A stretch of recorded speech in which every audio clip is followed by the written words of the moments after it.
الحمد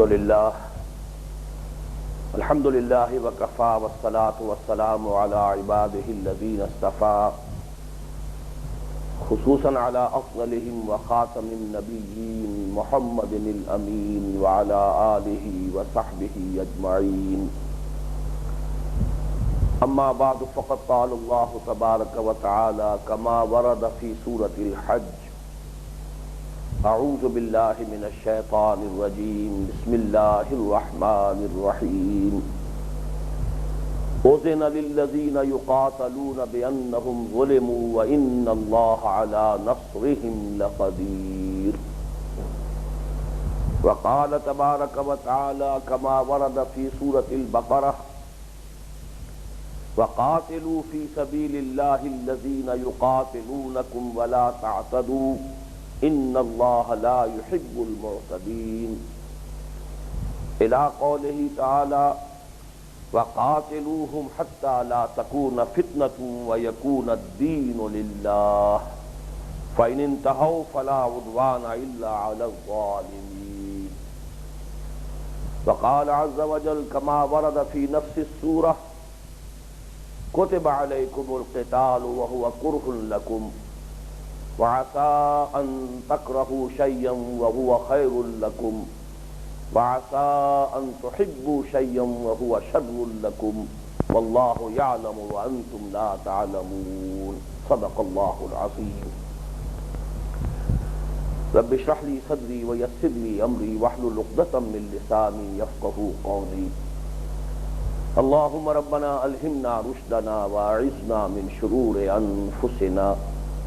اللهم أرنا الحق حقا وارزقنا اتباعه وأرنا الباطل باطلا وارزقنا اجتنابه.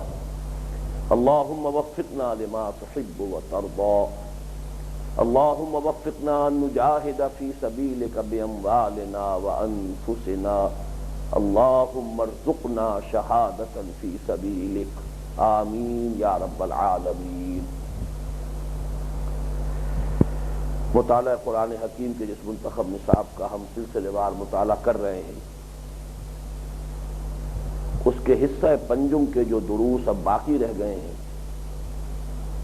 ان کی اصل نوعیت سیرت نبوی علی صاحب الصلاۃ والسلام کے مدنی دور کے مطالعے کی ہے، خصوصاً غزوات کے حوالے سے.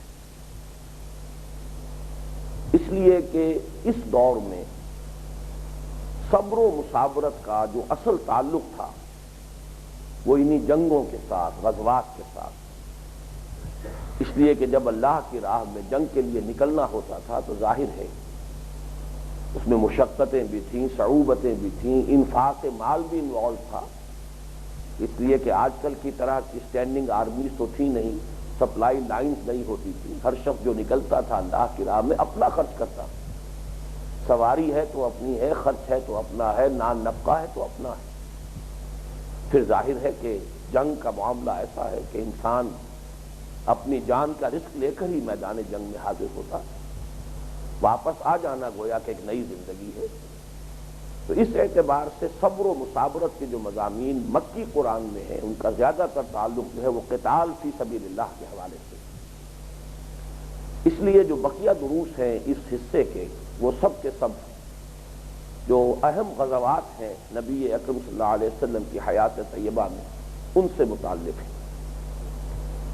اس کا ایک اضافی فائدہ یہ ہو جائے گا کہ سیرت النبی صلی اللہ علیہ وسلم اور خاص طور پر فلسفہ سیرت اور اس میں بھی خصوصاً منہج انقلاب نبوی کے ضمن میں بعض مباحث کے جو اس سے قبل جو ہمارے ہاں اس سال محاضرات ہوئے تھے منہج انقلاب نبوی کے موضوع پر، اس میں کچھ تشنہ رہ گئے تھے. تو ان بقیہ دروس میں اس حصہ پنجم کے انشاءاللہ تعالی اس تشنگی کو دور کرنے کی کوشش کریں گے کہ وہ پہلو سیرت النبی کے، بلکہ پھر عرض کر رہا ہوں صرف سیرت النبی نہیں، فلسفہ سیرت. سیرت اور شے ہے، فلسفہ سیرت اور شے ہے.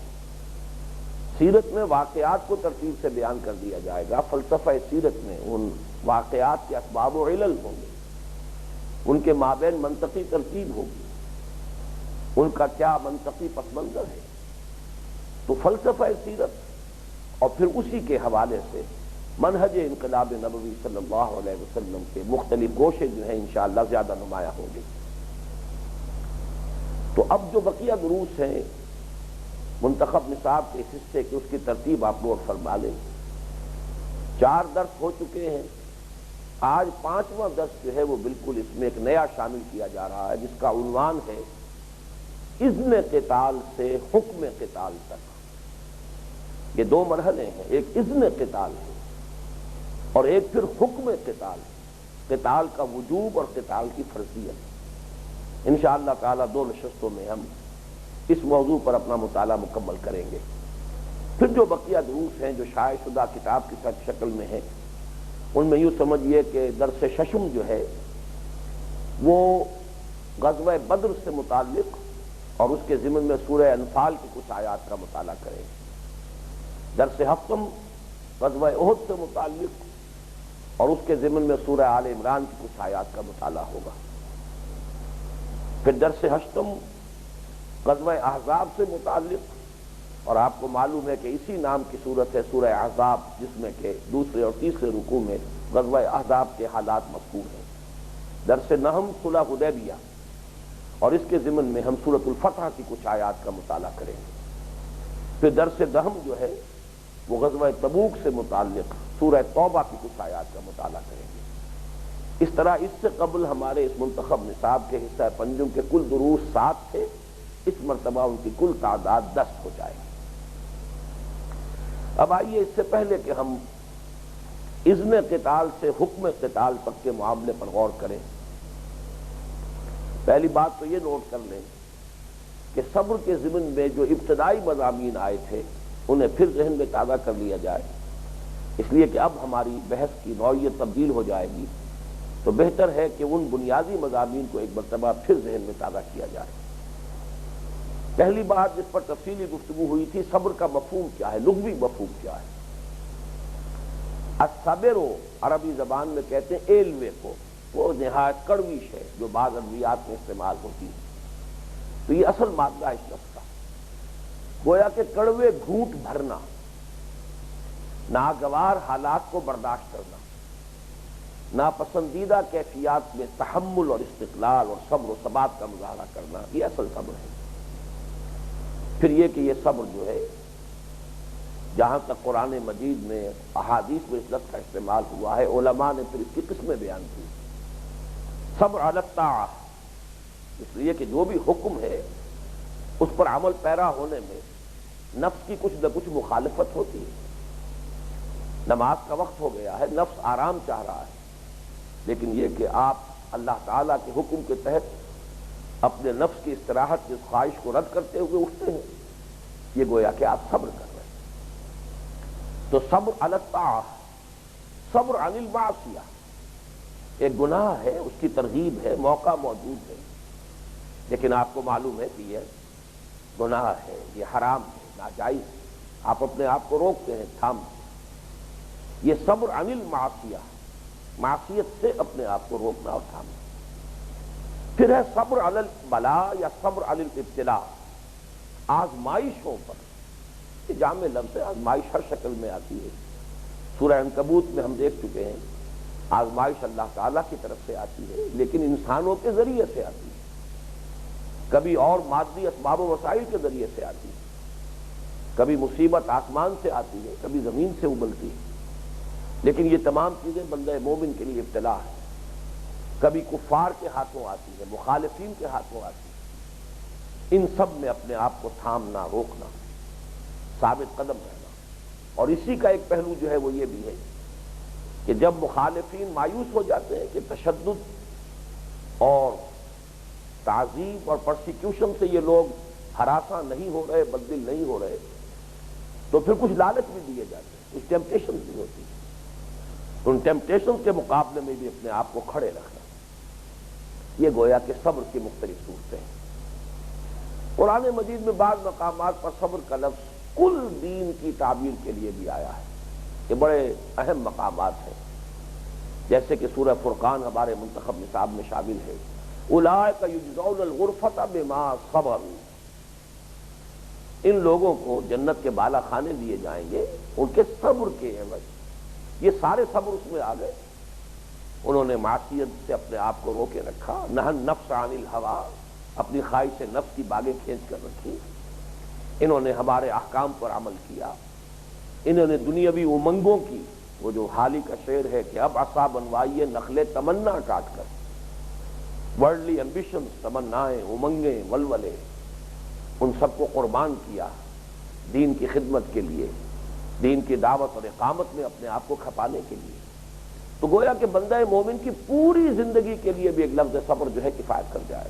اس کے کچھ اور بھی مواقع اور اس کی کچھ اور مثالیں بھی میں نے ابتدا میں بیان کی تھی. اس لیے کہ دین کی تعبیر جو ہے بہت سی ایسی جامع اصطلاحات ہیں. ایک لفظ ایمان میں پورا دین موجود ہے، ایک لفظ اسلام میں پورا دین موجود ہے، ایک لفظ تقویٰ میں پورا دین موجود ہے، ایک لفظ جہاد میں پورا دین موجود ہے. جہاد ہی کے مختلف مراحل ہیں.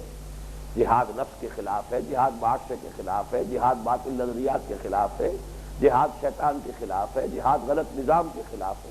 یہ جہاد ہی ہے، ابتدا سے لے کر اختتام تک جہاد ہی جہاد ہے. اسی طرح لفظ صبر ہے. ہمارے اس منتخب نصاب کے حصہ پنجم میں جو صبر ہے وہ در حقیقت ایک خاص صبر ہے، اس کے مباحث ہے. وہ سورۃ العصر سے چونکہ آغاز ہوتا ہے منتخب نصاب کا، اور وہاں آخری شرط جو ہے انسان کے نجات کی شرائط میں سے وہ ہے تواصی بالصبر. والعصر ان الانسان لفی خسر الا الذین آمنوا وعملوا الصالحات وتواصوا بالحق وتواصوا بالصبر. گویا کہ حق کی دعوت، حق کا اعلان و اعتراف، حق کے غلبے کی سعی و جہد، اس راہ میں جس صبر کی ضرورت ہے وہ ہے اصل میں اس حصہ پنجم کا موضوع. اس کے ضمن میں اب ہم نوٹ کر چکے ہیں کہ مکی دور میں صبر ذرا مختلف تھا، مدنی دور میں آ کر صبر کی نوعیت بدل گئی. مکی دور میں بھی یاد ہوگا کہ دو حصوں میں میں نے تقسیم کیا تھا. یہ تمام بڑی تیزی کے ساتھ میں چاہتا ہوں کہ مضامین ذہن میں تازہ ہو جائیں. مکی دور کوئی 12-12.5 برس بنتے ہیں، 13 برس شمار کر لیجیے. اس میں سے 3 برس ابتدائی جو ہیں ان کے اندر معاملہ یہ رہا ہے ان کے دوران میں کہ ساری پرسیکیوشن صرف حضور صلی اللہ علیہ وسلم کی ذات پر مرکوز تھی، اور ساری پرسیکیوشن، ساری ایذا صرف زبانی تھی. ابھی اوروں کے خلاف کوئی اقدام نہیں ہو رہا، اور بات بالکل واضح تھی. ہاتھی کے پاؤں میں سب کے پاؤں. اگر یہ داعی جو ہے، اگر انہی کی قوت ارادی کو کچل دیا جائے، ان کی کیریکٹر ایسیسینیشن کر دی جائے، ان کا اعتبار معاشرے میں ختم کر دیا جائے، ان کی شخصیت مجروح کر دی جائے، تو پھر دوسروں سے کچھ کہنے سننے کی ضرورت نہیں، خود بخود یہ تحریک اور یہ دعوت جو ہے دم توڑ جائے گی. لہذا شاعر ہیں، ساحر ہیں، سنی سنائی باتیں کہہ رہے ہیں، مجنون ہیں، دماغی توازن ٹھیک نہیں رہا، آسیب کا اثر ہو گیا ہے، یہ طرح طرح کی باتیں ہیں کہ جو حضور کو سننی پڑی ہیں.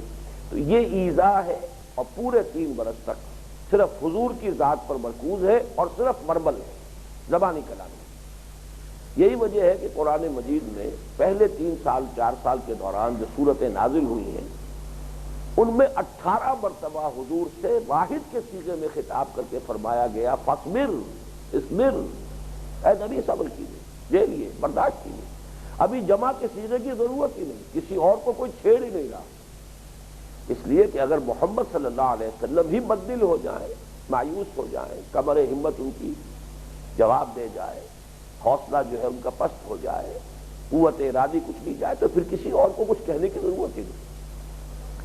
چنانچہ 18 مرتبہ ہے قرآن مجید میں جو حضور کو وَاصْبِرْ وَمَا صَبْرُكَ إِلَّا بِاللَّهِ وَاصْبِرْ كَمَا صَبَرَ أُولُو الْعَزْمِ مِنَ الرُّسُلِ، اے نبی صبر کیجئے، جھیلیے. وَاصْبِرْ لِحُكْمِ رَبِّكَ وَلَا تَكُنْ كَصَاحِبِ الْحُوتِ، صبر کیجئے. اور دیکھیے اس مچھلی والے کی طرح نہ ہو جائیے گا جنہوں نے کچھ اجلت سے کام لیا تھا، یعنی حضرت یونس علیہ السلام.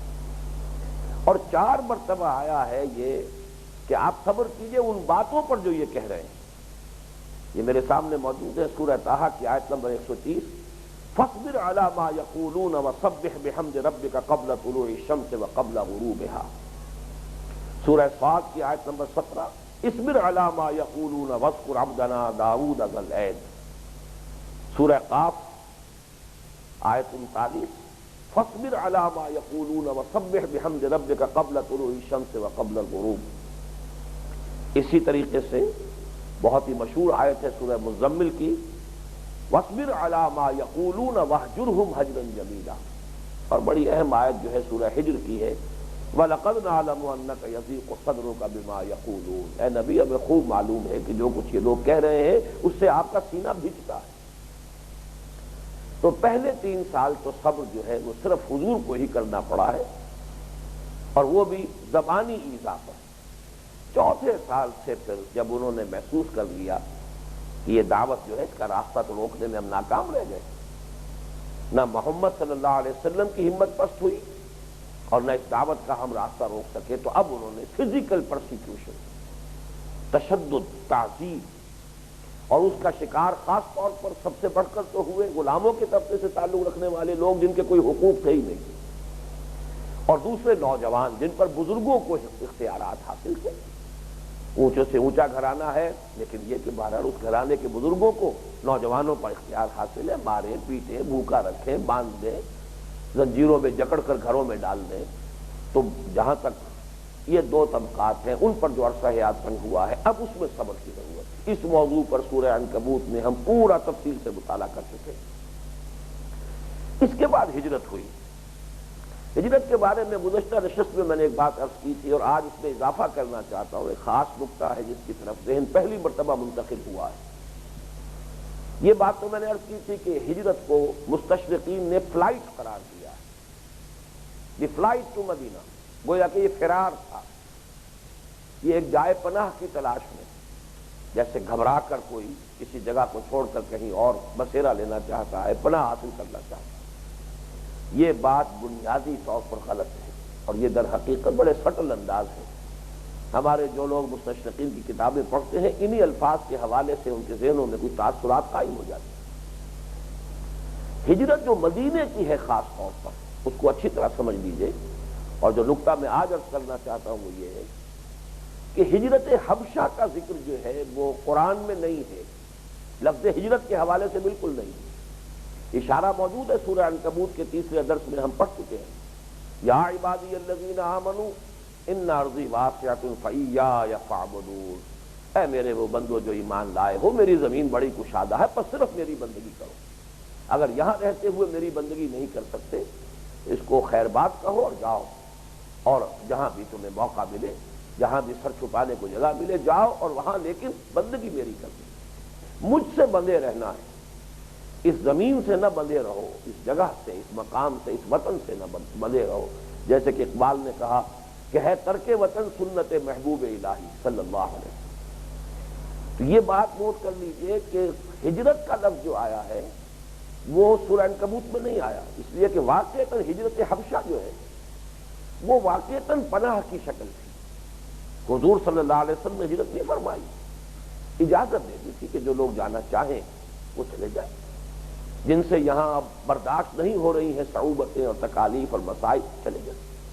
اس کے لیے تو اگر لفظ استعمال کیا جائے کسی بھی درجے میں، اس لیے کہ اس کے لیے قرآن میں لفظ ہجرت نہیں آیا، قرآن حکیم میں مکی صورتوں میں لفظ ہجرت یا سورہ حج میں ہے اور یا سورہ نحل میں ہے صرف، اور یہ دونوں صورتیں جو ہے سورہ حج کے بارے میں تو یہ بھی اختلافی رائے ہے، میں نے ابھی عرض کیا ہے، بار بار عرض کیا ہے اسی سلسلہ دروس میں، کہ اس کے بارے میں ایک رائے یہ بھی ہے کہ وہ مدنی صورت ہے، لیکن یہ کہ ذاتی رائے میری یہی ہے کہ وہ مکی صورت ہے، لیکن اس میں کچھ آیات مدنی ہیں، کچھ آیات ایسی ہیں جو اثناء سفر ہجرت میں نازل ہوئی، گویا کہ نہ وہ ٹیکنیکلی نہ وہ مکی ہے نہ مدنی ہے، بلکہ آپ جب کہ سفر فرما رہے تھے مکے سے مدینے کی طرف، اس دوران میں وہ آیات نازل ہوئی۔ بہرحال سورہ نحل جو ہے اس کے بارے میں یقین کے ساتھ معلوم ہے کہ وہ بالکل ہجرت سے متصل قبل نازل ہوئی۔ تو ہجرت کا لفظ ہجرت مدینہ کے لیے آیا ہے، ہجرت کا لفظ قرآن مجید میں، اگرچہ سیرت کی کتابوں میں ہجرت حبشہ کا عنوان آپ کو مل جائے گا، لیکن وہ ظاہری مناسبت کے اعتبار سے ہے، قرآن میں ہجرت کا لفظ صرف ہجرت مدینہ کے لیے آیا۔ اور ہجرت مدینہ کی نوعیت کیا تھی، اس کو میں سورہ انفال کی اس آیت کے حوالے سے چاہتا ہوں کہ واضح کر دوں، جو قتال کے ضمن میں سورہ انفال میں آیات نمبر 15 اور 16 میں آیا ہے، یا ایھا الذین آمنوا اذا لقیتم الذین کفروا زحفا فلا تولوهم الادبار۔ اے ایمان والو، جب تمہاری مٹ بھیڑ ہو جائے کافروں سے جنگ کے وقت، جبکہ مقابلہ ہو دو بدو، تو دیکھو انہیں پیٹھ مت دکھانا، پیٹھ پھیر کر میدان جنگ سے فرار کی شکل اختیار نہ کرنا۔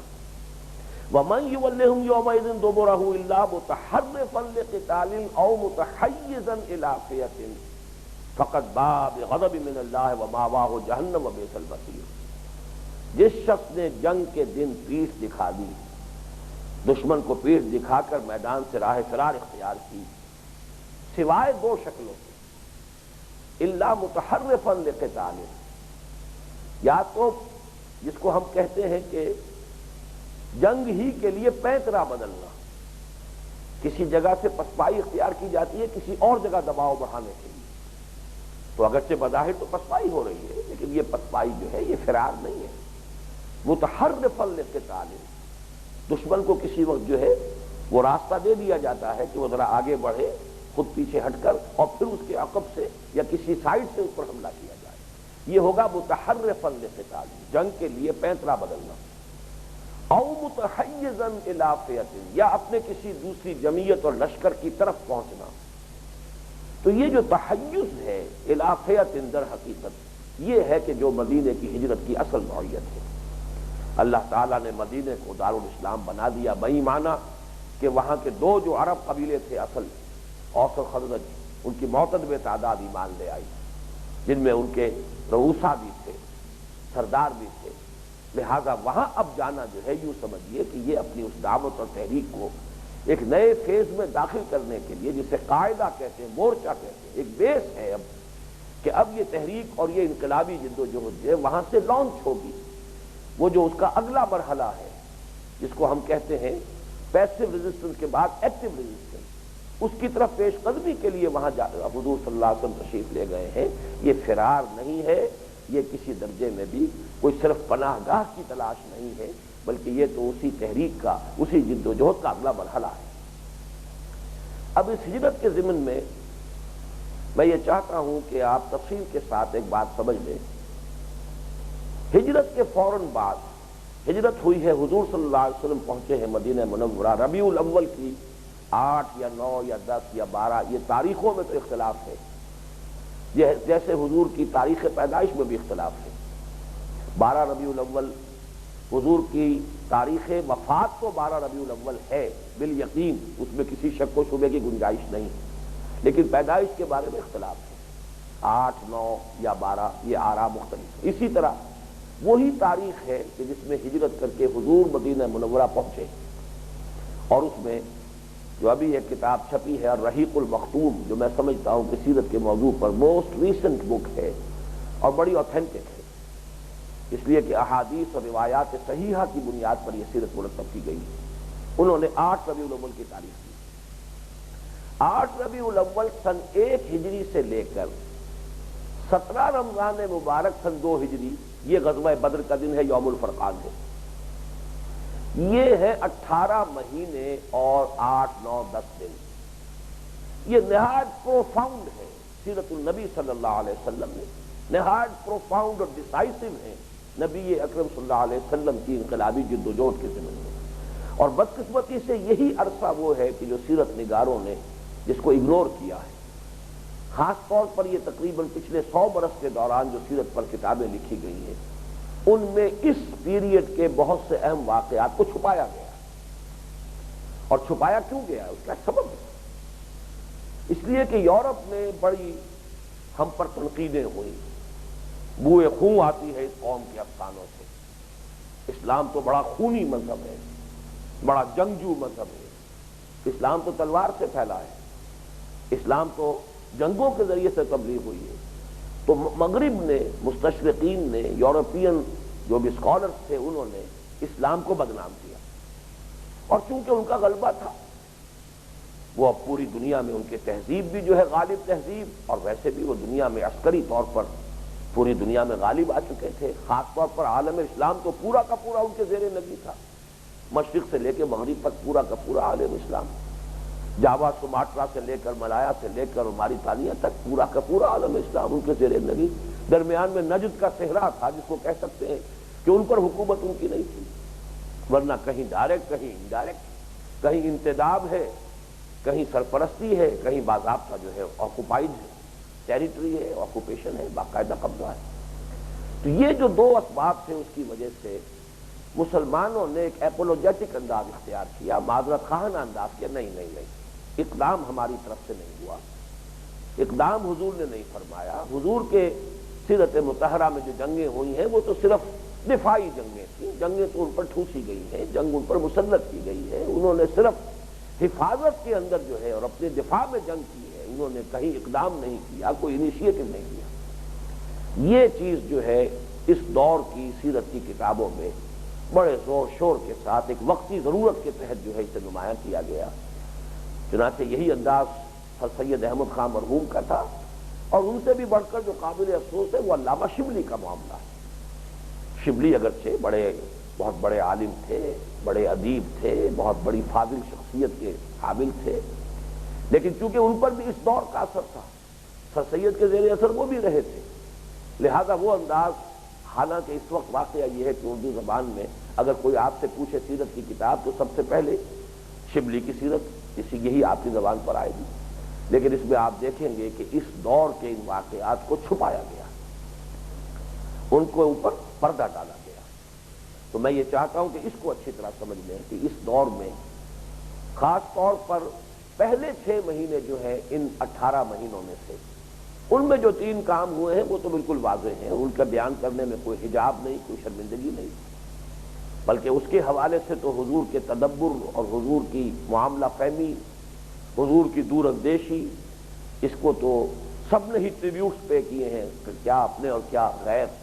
مونٹگومری واٹ نے سب سے بڑھ کر ساری سپرلیٹیوز استعمال کر دیے ہیں، تعریف کے لیے الفاظ جتنے ہو سکتے ہیں وہ سپرلیٹیو ڈگری میں استعمال کیے، نہایت دور اندیش، نہایت معاملہ فہم، نہایت انسان فہم، انسان واقعتاً یہ کہ ہر چیز کے بارے میں دور اندیشی اور یوں سمجھیے کہ تدبر، یہ ختم ہے محمد پر۔ وہ 3 کام کیا ہیں جو پہلے 6 مہینے میں مکمل ہو گئے؟ تعمیر مسجد نبوی تاکہ ایک مرکز فراہم ہو جائے، مواخات بین المہاجرین والانصار، ایک انصاری صحابی ایک مہاجر بھائی بنا دیے گئے، اور اب یہ تفصیل آپ کو معلوم ہے، میں صرف گنتی اس وقت کر رہا ہوں، سیرت کی کتابوں میں پڑھیے، تاریخ انسانی میں اس کی مثال نہیں ملے گی جس درجے کی مواخات، وہ مواخات تھی جو مہاجرین اور انصار کے مابین ہوئی۔ تیسرا کام یہودیوں کے ساتھ معاہدہ، جوائنٹ ڈیفنس آف مدینہ، اور اس میں جیسا کہ میں نے گزشتہ نشست میں بھی عرض کیا تھا، میرے نزدیک یہ حکمت نبوی کا شاہکار ہے۔ یہ جو 16 مہینے بیت المقدس کی طرف رخ کر کے نماز پڑھی گئی ہے، یہ خود در حقیقت اسی ضمن میں کاؤنٹ کی جانے والی شے کہ یہودیوں کو ابھی الارم نہ کیا جائے، یہ حکمت نبوی ہو سکتی ہے، جیسا کہ میں عرض کر چکا ہوں کسی نشست میں، وحی الہی بھی ہو سکتی ہے، وحی خفی بھی ہو سکتی ہے۔ ایک بات یقین کے ساتھ ہمیں معلوم ہے کہ وحی جلی نہیں ہے، قرآن میں کہیں حکم موجود نہیں کسی آیت میں کہ اے نبی اب آپ رخ کیجئے بیت المقدس کی طرف۔ اب یا تو اجتہاد تھا ذاتی جس کی تقریر اللہ کی طرف سے ہو گئی، اللہ نے اسے برقرار رکھا، یا یہ کہ وحی خفی تھی، وحی خفی تھی تو ٹھیک ہے، اللہ تعالیٰ ہی کی حکمت خداوندی کا مظہر ہے، اس کی حکمت کاملہ کا ظہور ہے، اور اگر اجتہاد نبوی تھا صلی اللہ علیہ وسلم تو یہ آپ کی حکمت کی اور آپ کی بالغ نظری کا بہت بڑا ثبوت ہے۔ نتیجہ یہ نکلا کہ بیت المقدس کی طرف رخ کر کے جب نماز پڑھی تو یہودیوں کے لیے گویا کہ فوری طور پر انہوں نے یہ خطرہ محسوس نہیں کیا کہ یہ ہمارے لیے کوئی براہ راست چیلنج بن کر آئے، بلکہ انہوں نے محسوس کیا ایک انداز میں جو میں نے پچھلی نشست میں بھی لفظ استعمال کیا تھا کہ جیسے ہمارے کیمپ فالوورز ہیں، ہمارا ہی قبلہ اختیار کیا ہے انہوں نے، ہمارے ہی قبلے کی طرف رخ کر کے نماز پڑھ رہے ہیں۔ لیکن اب میں آپ سے عرض کرنا چاہتا ہوں کہ جیسے ہی 7واں مہینہ شروع ہوا ہے، حضور صلی اللہ علیہ وسلم کی طرف سے اب جو 2 اقدامات ہوئے، ایک طرف اہل مکہ قریش، ان کو چیلنج کرنے کے لیے، ان کے لیے اقدام کا مرحلہ، اب ایکٹیو ریزسٹنس، جس کے لیے آپ نے سرایا اور غزوات کا سلسلہ شروع کر دیا۔ چنانچہ میں نے آج نوٹ کیے ہیں، یہ 6 مہینے بعد رمضان آ گیا، ربیع الاول میں حضور صلی اللہ علیہ وسلم مدینہ تشریف لائے، چھٹا مہینہ رمضان کا ہے، رمضان سن 1، اس میں سریہ سیف البحر ہوا، ہر مہینے میں ایک سریہ ہو رہا ہے۔ شوال سن 1 میں سریہ رابغ ہوا، ذی قعدہ سن 1 میں سریہ خرار ہوا۔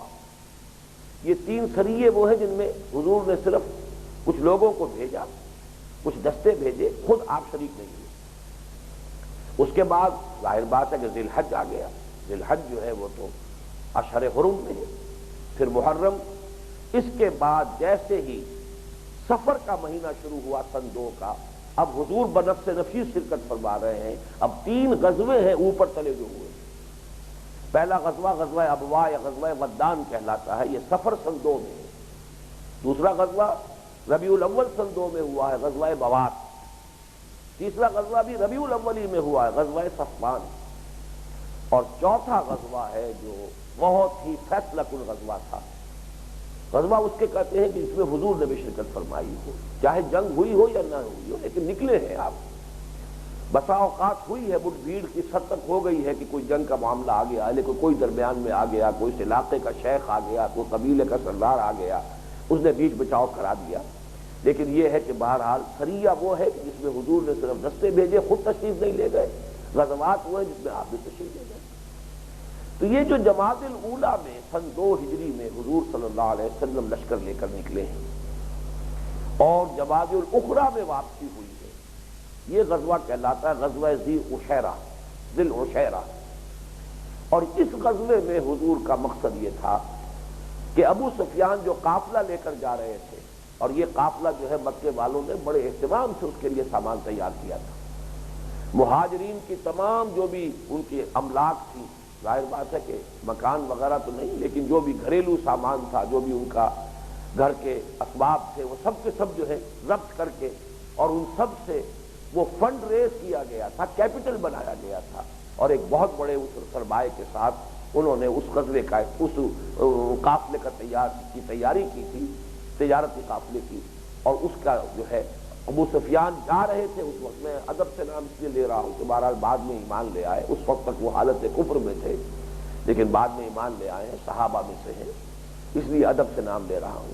تو جا رہے تھے، حضور نے پیچھا کیا، آپ اس کا راستہ روکنا چاہتے ہیں، لیکن وہ لے کر نکل گئے قافلے۔ اس کے بعد اب اسی وجہ سے جب واپس آ رہے تھے ابو سفیان اپنے اس قافلے کو لے کر، اور وہ مال تجارت سے لدا پھندا، سارے اس بزنس میں جو کچھ کمائی کی ہے، جو نفع ہے، وہ بھی سب کا سب شامل ہے، تو اس وقت پھر حضور صلی اللہ علیہ وسلم دوبارہ نکلے ہیں، اور پھر غزوہ بدر ہوا ہے رمضان سن 2 ہجری میں۔ یہ جو غزوہ ذو العشیرہ ہے، یہی در حقیقت تمہید بنا ہے۔ 2 تمہیدوں میں سے ایک تمہید یہ ہے غزوہ بدر کی، اور دوسری تمہید ہے سریہ نخلہ۔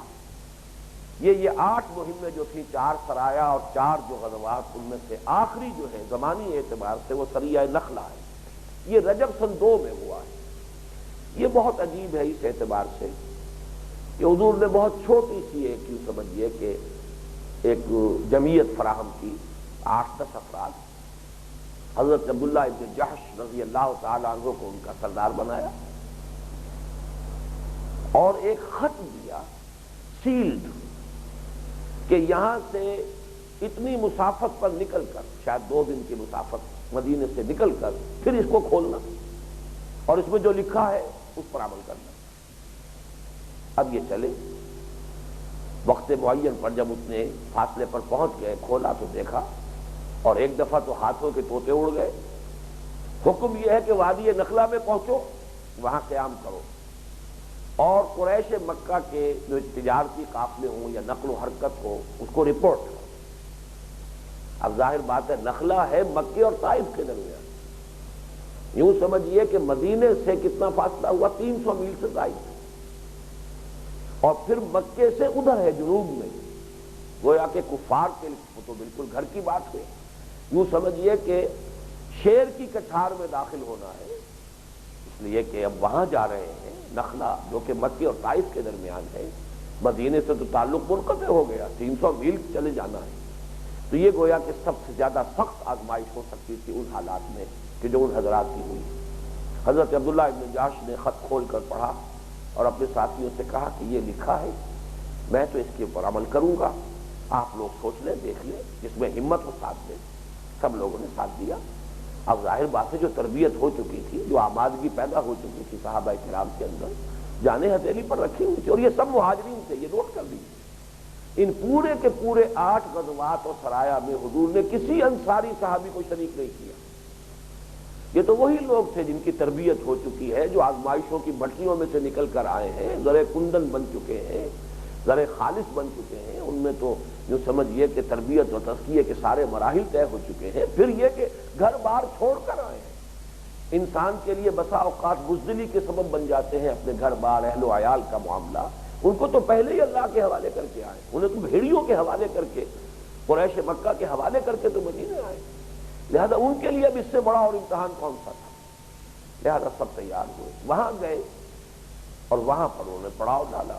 ایک قافلہ، مختصر سا قافلہ جو ہے قریش کا، اب وہاں سے گزر رہا تھا۔ یہ اب ان کا ذاتی اجتہاد تھا، ہم ان پر حملہ کریں یا نہ کریں، اس لیے کہ وہ قافلہ جو مال لے کر جا رہا تھا، اور ظاہر بات ہے حضور نے جب اس سے پہلے 7 سفر کیے تو کس لیے کیے؟ پیش نظر تو یہی تھا کہ ان کی لائف لائن جو ہے اسے تھریٹن کیا جائے، ان کی جو معیشت کے لیے جو ان کی رگ ہے، رگ معیشت جو ہے، اس کے اوپر ہاتھ ڈالنا مقصود تھا۔ اس کو آپ اکنامک بلاکیڈ کہہ سکتے ہیں جدید اصطلاح میں، economic blockade of Quraysh, economic blockade of Mecca. تو انہوں نے طے کیا کہ ہم حملہ کریں گے، اور عجیب امتحان کی ایک شکل بن گئی کہ رجب کا آخری دن تھا، اور رجب جو ہے یہ بھی اشہر حرم میں سے ہے۔ اب اگر حملہ کرتے ہیں تو گویا کہ اس محترم مہینے کی حرمت پامال ہوتی ہے، اور آخری دن تھا، اگر چھوڑ دیتے ہیں، جانے دیتے ہیں تو حدود حرم میں داخل ہو جائیں گے۔ نخلا حدود حرم سے باہر ہے، یعنی 2 حرمتوں کے درمیان ان کا معاملہ آ گیا کہ اگر آج ہی حملہ کرتے ہیں تو رجب کی حرمت پامال ہوتی ہے، اور اگر کل تک انتظار کرتے ہیں تو یہ آگے بڑھ جائیں گے، ہم ان کا پیچھا کریں، یہ حدود حرم میں آ جائیں گے، حرم کی حرمت پامال ہوتی ہے۔ بہرحال انہوں نے فیصلہ کیا، حملہ کیا۔ ان میں سے ایک شخص مارا گیا، 2 کو قیدی بنا لیا، کچھ بھاگ گئے، کچھ سامان جو تھا مال تجارت وہ لے کر حضور کے پاس آئے۔ حضور نے اظہار ناراضگی فرمایا کہ میں نے تمہیں جنگ کرنے کا حکم نہیں کیا تھا، بلکہ میں نے صرف وہاں پڑاؤ ڈال کر نقل و حرکت ان کی جو ہے اس پر نظر رکھنا اور ہمیں مطلع رکھنا، یہ تمہارا مشن تھا۔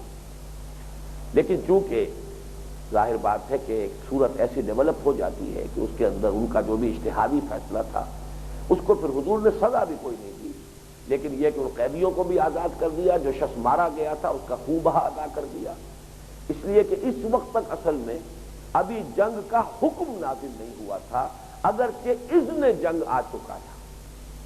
اس اعتبار سے اب میں نے چاہا ہے کہ اس اذن قتال اور حکم قتال میں جو فرق ہے اس کو ہم اس مرحلے پر اچھی طرح سمجھ لیں، اور اس کے لیے جو متعلقہ آیات ہیں ان کا مطالعہ کر لیں۔ یہ معاملہ تو اب اگلی نشست میں ہوگا، اس وقت میں صرف ایک نقطہ مزید واضح کرنا چاہتا ہوں جو چند منٹ ہمارے پاس رہ گئے ہیں، اور وہ یہ ہے کہ ان جنگوں کے بارے میں کہ جو اب اس غزوہ ذو العشیرہ اور سریہ نخلا سے جو اب جنگوں کا سلسلہ شروع ہوا، اس لیے کہ غزوہ بدر جو ہے در حقیقت منطقی نتیجہ ہے ان 2 واقعات کا، اور ان دونوں واقعات میں انیشیٹو حضور کا ہے صلی اللہ علیہ وسلم۔ تاریخ سے ثابت ہوتا ہے یہ مکے والوں کی طرف سے کوئی انیشیٹو نہیں تھا، وہ تو حضور صلی اللہ علیہ وسلم اور صحابہ کے جانے کے بعد ابھی ان کی طرف سے کوئی اقدام نہیں ہوا، کوئی ریکارڈ پر نہیں ہے، کوئی ثبوت موجود نہیں ہے کہ انہوں نے مدینہ کے خلاف کوئی اقدام کیا ہو، یا مسلمانوں کے خلاف یا حضور کے خلاف کوئی اقدام کیا ہو، بلکہ جدید اصطلاحات میں سمجھ لیجئے کہ جیسے آپ الفاظ استعمال کرتے ہاکس اینڈ ڈوز۔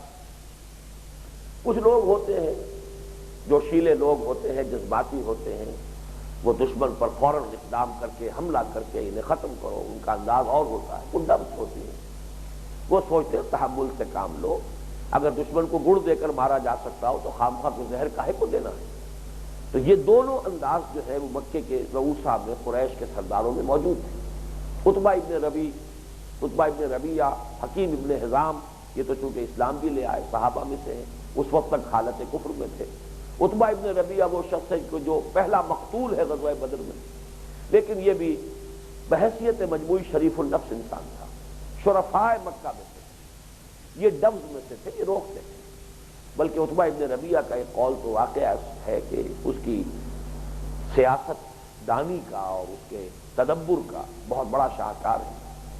وہ یہ کہہ رہا تھا، وہ جو ہوکس تھے، ابو جہل ہوکس کا سردار تھا، عقبہ ابن ابی معیط تھا، اس طرح کے کچھ اور لوگ تھے کہ جو ہوکس میں سے تھے، وہ کہتے تھے چلو حملہ کرو مدینے کے اوپر، پیچھا کرو مسلمانوں کا اور محمد کا صلی اللہ علیہ وسلم، اور فوراً مدینے پر حملہ کرو، یہ ختم کرو۔ تو یہ جو ڈوز تھے، ان میں سے خاص طور پر عقبہ ابن ربیعہ کا یہ قول تاریخ میں موجود ہے کہ اس نے یہ کہا کہ دیکھو اب محمد اور ان کے ساتھی یہاں سے گئے، گویا کہ ان کے الفاظ، ان کی ترجمانی کرتے ہوئے کہہ رہا ہوں کہ بلا تمہارے سروں سے ٹل گئی، اب محمد کو عرب کے حوالے کر دو۔ اب عرب سے مراد وہ اپنے علاوہ، قریش کے علاوہ باقیوں کو عرب کہہ رہے ہیں، قریش ورسس عرب کے حوالے کر دو۔ ظاہر بات ہے جو کشمکش یہاں ہو رہی تھی محمد کی صلی اللہ علیہ وسلم ہمارے ساتھ، اب وہی کشمکش ہوگی بقیہ عربوں کے ساتھ۔ اب اس کشمکش میں اگر تو عرب غالب آ جائیں اور محمد کو ختم کر دیں صلی اللہ علیہ وسلم، تو جو تم چاہتے ہو وہ تمہارا مقصود حاصل ہو جائے گا، اور تمہیں اپنے بھائیوں کے خون سے اپنی تلواریں رنگین نہیں کرنی ہوگی۔ اور اگر عرب پر غالب آ گئے محمد صلی اللہ علیہ وسلم تو ہمارا تو فائدہ ہی فائدہ ہے نا، آخر محمد اپنا ہی آدمی ہے صلی اللہ علیہ وسلم۔ اگر وہ پورے عرب پر غالب ہو جاتے ہیں تو اس کا مطلب یہ کہ قریش کی حکومت قائم ہو جائے گی پورے عرب پر، we stand to lose nothing. تو ابھی موقع دو، دیکھو کیا ہوتا ہے، تیل دیکھو تیل کی دھار دیکھو، یہ انداز تھا عتبہ کا۔ لیکن یہ ہے کہ جب حضور کی طرف سے اقدام ہوا ہے غزوہ ذو العشیرہ، آپ نے پیچھا کیا، تعاقب کیا اس قافلے کا، اور پھر واپسی پر ایس او ایس کال جو ہے ابو سفیان کی طرف سے آ گئی کہ مجھے اندیشہ ہے، جب میں جا رہا تھا تب بھی میرا تعاقب ہوا تھا، اور اب واپسی پر تو اور زیادہ مجھے اندیشہ ہے، تو میرے لیے مدد بھیجو۔ دوسرے ادھر سے نخلا سے روتے پیٹتے ہوئے لوگ پہنچ گئے کہ ہم پر حملہ کیا محمد کے آدمیوں نے صلی اللہ علیہ وسلم، اور غضب ہو گیا، قیامت آ گئی کہ محمد کے آدمیوں نے رجب کی حرمت کو بھی پامال کر دیا۔ اب ان دونوں چیزوں کو آپ خوب اچھی طرح اندازہ کر لیجئے کہ اس سے جو آگ لگی پھر مکے میں، پھر وہاں سے وہ 1000 کا لشکر نکلا ہے، جس کے نتیجے میں پھر غزوہ بدر پیش آیا ہے، اور پھر اس کے بعد وہ فائنل فیز جو ہے حضور کی انقلابی جدوجہد کا، یعنی مسلح تصادم، عام کانفلکٹ، اس کا آغاز ہوتا ہے۔ اس ضمن میں مجھے کچھ اور بھی عرض کرنا ہے لیکن وہ اگلی نشست میں عرض کروں گا۔ بارک اللہ لی ولکم فی القرآن العظیم ونفعنی وإیاکم بالآیات والذکر الحکیم۔